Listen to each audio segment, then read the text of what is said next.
L'accueil des réfugiés syriens est déjà une réalité en Rhône-Alpes. Face à la guerre, ils sont nombreux à quitter leur pays pour une vie meilleure. C'est le cas de Marwa que nous avons rencontré ce matin. Arrivée enceinte dans ce centre d'accueil cet été à Villeurbanne, elle a traversé l'Europe contre 10 000 € versés à des passeurs.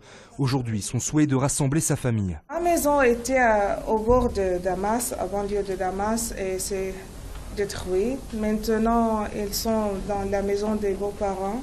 Je souhaite de venir ici en France, mais pas comme ça. Je souhaite de venir ici comme touriste, comme quelque chose, mais enfin, nous sommes ici et c'est bien. Sur les 24 000 réfugiés prévus en France d'ici fin 2016, Rhône-Alpes en accueillera 2500. En visite ce matin à Villeurbanne, Jean-Jacques Kéran a dévoilé les mesures prises au niveau de la région pour leur accueil.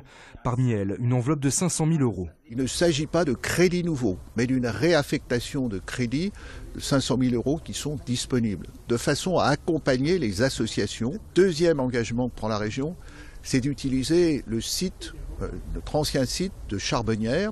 Nous sommes prêts à accueillir un contingent, une centaine de réfugiés sur la commune de Charbonnières, de façon à ce qu'ils puissent y trouver des conditions, là encore, d'accueil décent. Dernière mesure, l'accueil d'étudiants syriens dans les universités lyonnaises pour leur permettre de finir leurs études. Une vingtaine de candidats PS quittent les listes de Jean-Jacques Kéran pour les régionales. Parmi eux, Caroline Colomb, Hubert Julien Laferrière et Jérôme Sturla. La cause principale de ce départ s'appelle Farida Boudaoud. Ces 20 candidats PS n'auraient pas apprécié que Kéran l'impose sur sa liste, alors que cette dernière a été exclue du PS en 2014 pour candidature dissidente. Contacté ce soir, Jean-Jacques Kéran n'a pas souhaité s'exprimer. 2 ans d'enquête et une grosse saisie à la sortie. La police vient de démanteler un important trafic de drogue entre Villeurbanne et Vaux-en-Velin. 15 kilos de résine de cannabis ont été découverts. Alors cette saisie est un peu particulière parce que d'une part on a découvert un laboratoire, j'allais dire, de découpage de la résine bien organisé.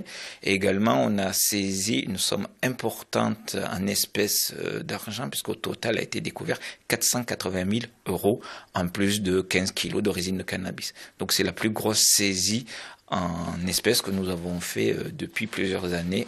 Une dizaine de personnes a été interpellée dans le cadre de cette enquête. 4 hommes âgés d'une vingtaine d'années ont été mis en examen et incarcérés. Alors certains étaient connus, d'autres étaient inconnus des services de police, parce qu'on a quand même dans ce trafic été interpellé le principal organisateur, certains de ses lieutenants qui organisaient également le trafic, et également des membres de la famille de l'auteur principal qui servaient de nourrice financière. La rentrée à l'université Lyon 1 Claude Bernard vient de se faire. 40 000 étudiants sont de retour dans les amphis. Parmi eux, 5 à 6 000 petits nouveaux qui découvrent le plus grand campus de l'agglomération lyonnaise. De quoi être un peu perdu. Rien de mieux donc pour appréhender les lieux qu'une petite visite guidée à vélo. Bonjour à tous, je m'appelle Lucas, donc je suis en 3e année de biochimie à l'université Lyon 1. Donc c'est moi qui vais vous faire la visite guidée du campus à vélo. Il faut savoir que quand il y a un étudiant qui arrive ici, il panique parce qu'il a l'impression que le campus il est gigantesque. Je pense qu'il faut leur montrer les amphis, le déambulatoire, donc les amphis de première année. Là où ils vont devoir déposer leurs papiers, donc les grands bâtiments administratifs, et la bibliothèque, là où ils vont étudier. Donc là c'est la BU, donc là on était, mais de l'autre côté. Donc là en gros c'est là où vous allez pouvoir trouver tous les ouvrages de référence que les profs vont vous indiquer. Un petit tour d'une trentaine de minutes pour découvrir tous les sites essentiels du campus. À la fin du parcours, Axel reste très impressionné. C'est immense. Et puis il y a énormément de personnes et puis ça fait un peu peur. Rassurez-vous, les premières années, selon Lucas, notre guide du jour, en une semaine, vous vous sentirez comme chez vous. Nous sommes des Lyonnais prudents, nous visons 16 millions et je pense que nous aurons les moyens de les trouver. 16 millions d'euros, c'est l'investissement que prévoit la Fondation de Fourvière pour rénover entièrement les abords de la basilique. 4 restaurants, des nouvelles boutiques et un vaste espace d'accueil sont prévus. Le parvis nord deviendra également piéton. Les premiers travaux d'aménagement devraient débuter fin 2016.